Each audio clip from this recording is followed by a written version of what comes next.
Salut la team, j'ai vu la série The Watcher sur Netflix et comme d'habitude, je vous fais une vidéo pour mettre en lumière ce qui est vrai et pure fiction. Et on commence dès maintenant et n'oubliez pas de liker et de commenter. Let's go! Petit message avant de commencer réellement cette vidéo, on est plus de 10 000 sur la chaîne. Merci énormément à tous ceux qui se sont abonnés et bonne vidéo! Après le succès de sa série Monster sur le célèbre cannibale de Milwaukee, qui est quand même devenu deuxième série en termes d'heures vues en anglais juste derrière Stranger Things, Ryan Murphy est de retour et plutôt vite avec une autre série Netflix inspirée d'une histoire vraie. The Watcher, inspiré de l'histoire vraie de la famille Brodus, est inspiré d'un article dans The Cut par Reeves Weinman qui raconte l'histoire de cette famille qui a acheté une maison très chère à Westfield, New Jersey, en 2014 et a reçu une série de lettres avant même qu'ils ne puissent emménager. Ils ont commencé à recevoir ces lettres étranges, menaçantes et assez flippantes et ces lettres étaient signées The Watcher ou Le Veilleur en français. Et l'auteur prétendait être le dernier d'une longue lignée de personnes qui avaient surveillé la maison et ses occupants. Cette série adopte une approche légèrement différente des vrais événements qui ont eu lieu. La famille vivait dans la peur, se demandant qui les surveillait, eux et leurs enfants, et regardait tous leurs nouveaux voisins avec méfiance. Tout d'abord, et on va pas se mentir, c'est une histoire bizarre mais vraiment prenante, et la fin est assez frustrante. Et cela n'a jamais été résolu, bien qu'il existe de nombreuses théories, et en tant que tel, c'est une dinguerie pour trouver des infos sérieuses. L'approche de la série consiste à mettre en place diverses théories, celles qui étaient les plus sérieuses, nous laissant avec une histoire qui, à première vue, semble assez folle et surprenante. Mais avec un peu plus de recherche, aurait pu être vraie ou a été inspirée par quelque chose qui s'est vraiment passé. Commençons par la famille qui, dans la vraie vie, s'appelait donc les Brodus, avec le couple Derek et Maria, alors que dans la série, ils s'appellent Nora et Dean Brannock, interprétés par Naomi Watts et Bobby Cannavale. Naomi Watts qui, une nouvelle fois, nous propose un acting, comme elle sait très bien le faire, tout en naturel, comme si elle avait vraiment vécu les événements, et Cannavale lui rend l'appareil. Alors évidemment, les Brodus ont spécifiquement demandé que la famille au centre de la série leur ressemble le moins possible. Donc, en plus du changement de nom, il y a 2 enfants et non pas 3, et les enfants sont plus âgés que les Brodus, qui avaient 5, 8 et 10 ans. Cela signifie également que la sous-intrigue avec la romance entre Ellie, la fille des Brannock, et Dakota, le jeune homme qui installe leur système de sécurité, n'est en aucun cas la réalité. Cependant, l'intrigue secondaire avec Dakota utilisant le nom The Watcher comme pseudo en ligne est basée sur un autre vague suspect. C'était un gars dont la voiture de la petite amie a été repérée à l'extérieur de la maison. Elle a dit que son petit ami vivait dans le même quartier et qu'il jouait dans les jeux vidéo sombres où il évoluait en tant que personnage appelé The Watcher. Le policier de l'époque a tenté de l'interroger, mais il ne s'est jamais présenté. Venons-en aux lettres pour la famille Brodus qui étaient complètement réelle, mais surtout très étrange et effrayante. Sachez que la plupart des phrases utilisées dans l'émission sont souvent mot pour mot tirées des vraies lettres que la famille a reçues, y compris des phrases comme « Est-ce que le jeune sang jouera dans le sous-sol » ou « Ont-ils trop peur d'y aller ?» « J'aurais très peur si j'y étais seul. Le sous-sol est loin du reste de la maison. Si vous étiez en haut, vous ne les entendriez jamais crier. » Il y a cependant des différences étranges. Par exemple, le détail sur le fait qu'Ellie soit une pianiste et qu'elle a des doigts délicats était en fait un commentaire sur le fait que la fille des Brodus était une artiste, indiquant que le veilleur l'avait vue peindre à l'arrière de sa maison. Les lettres envoyées aux voisins après que les Brodus aient quitté le 657 boulevard étaient également réelles et elles ont été envoyées par Derek et donc Dean dans la série. C'est ce qu'il a avoué à un journaliste du New York Magazine dans une mini-interview 4 ans après la publication de l'article original. Selon Derek, il se sentait blessé et en colère à propos de divers commentaires et publications en ligne sur sa famille. Comme Dean dans la série, Derek dans la vraie vie est devenu complètement obsédé par l'affaire qui a affecté négativement sa vie et ses relations pendant qu'elle se déroulait. Et d'ailleurs, c'est vraiment bien joué par Cannavale qui est frais comme un gardon dans le premier épisode et sa tête reflète son ressenti dans le dernier. La dernière lettre à l'agent immobilier Karen Calhoun n'est pas réelle car Karen n'existe pas. Mais elle est incluse dans la série car un agent immobilier imaginaire aurait pu être soupçonné d'avoir envoyé les lettres en vue d'amener la famille à vendre la maison à moindre coût. Mais l'agent immobilier n'a pas acheté la maison aux Brodus, ils ont d'abord loué. Puis, 5 ans après leur achat, ils l'ont vendu à une jeune famille avec une perte massive d'argent. Maintenant passons aux voisins, car eux, ils m'ont permis d'avoir un autre regard sur les miens.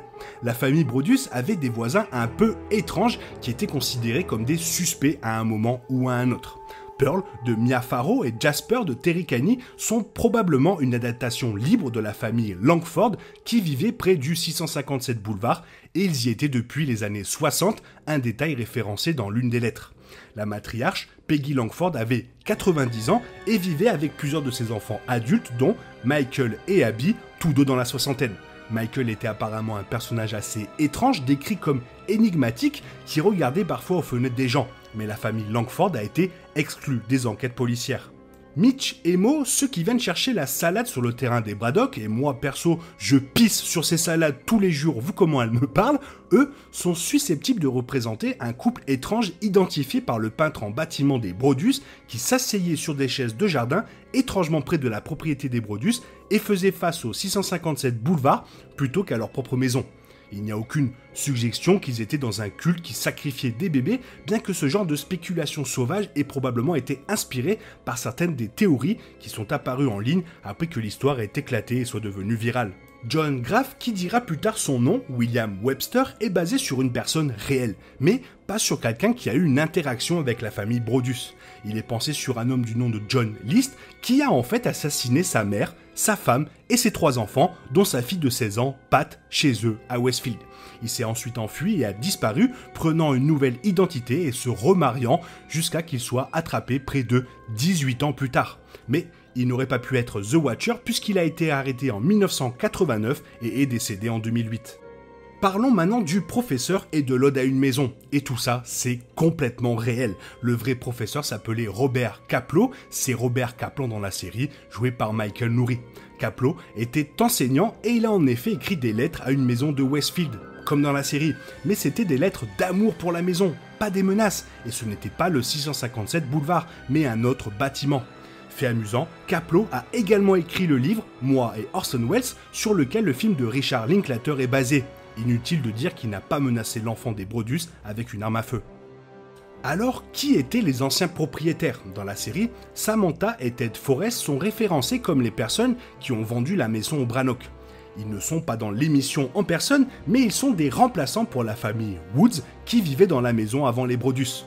Les Woods ont reçu une lettre de The Watcher avant de vendre la maison et la famille Brodus a en effet tenté de les poursuivre en justice pour ne pas avoir communiqué cela avant la vente. Cependant, les Woods ont estimé que leur lettre était un peu bizarre mais pas vraiment effrayante ou menaçante et n'avaient eu qu'une seule lettre et rien avant cela au cours des 23 années où ils ont vécu dans la maison. Et du coup, on peut se demander, mais qu'a fait la police dans cette affaire? La famille s'est rapprochée de la police et n'a pas reçu beaucoup d'aide. Ils ont également fait appel à des détectives privés et à d'anciens agents du FBI pour tenter de résoudre cette affaire. Theodora est une version fictive, donc la chanteuse de jazz, la crise cardiaque, le cancer, blâmant les trucs de The Watcher, n'est pas réel. Le détail concernant la découverte de l'ADN sur l'enveloppe et l'une des lettres appartenant à une femme est en fait vraie. Non pas qu'ils les aient aidés à résoudre le mystère, car ils n'ont jamais trouvé de correspondance, bien qu'ils aient demandé à certains des voisins, mais pas à tous. Et du coup, qu'est-ce qu'il en est des tunnels secrets, des gens qui rentrent dans la maison et des chiens morts? Eh ben tout ça, c'est du pur plaisir d'horreur, mais ce n'est pas basé sur la réalité. Il est possible que quelqu'un soit entré dans la propriété, mais la famille Brodus n'a pas trouvé de preuves de pièces et de tunnels cachés. Et la scène du dernier épisode du chien de Karen se faisant assassiner et d'une silhouette sombre la pourchassant dans la rue, eh ben c'est juste pour le plaisir, et oui, ça fait plaisir. Je ne sais pas ce que vous en avez pensé, mais moi j'ai accroché de ouf du début jusqu'à la fin, me retrouvant moi-même dans une position d'enquêteur. Bon, enquêteur du dimanche, mais enquêteur quand même. Mais il y a tellement de personnages complètement fous que c'est difficile de voir ce qui aurait pu se passer et donc de trouver des explications. En tout cas, sachez que le premier épisode, quand Mo vient prendre sa salade et sa manière de parler, si cela avait été moi, j'aurais quitté la maison sur le champ car j'ai déjà assez de soucis pour vivre en face d'une folle qui rentre sur ma propriété sans me demander la permission. Après, on va pas se mentir, les États-Unis est un pays tellement immense avec tellement de gens que des histoires comme ça, il y en a un paquet et surtout tous les jours et dans les petites vies, il est parfois très difficile de trouver des réponses. Bref, j'espère que j'ai pu te renseigner un maximum sur la série The Watcher, que je te recommande vivement si tu ne l'as pas vue, et si tu l'as vue, n'hésite pas à me faire part de ton avis dans la zone commentaire, car tu sais que j'aime énormément vous lire, et j'espère que la vidéo t'a plu, et si elle t'a plu, n'hésite pas à la liker, la partager, à t'abonner, merci d'avance.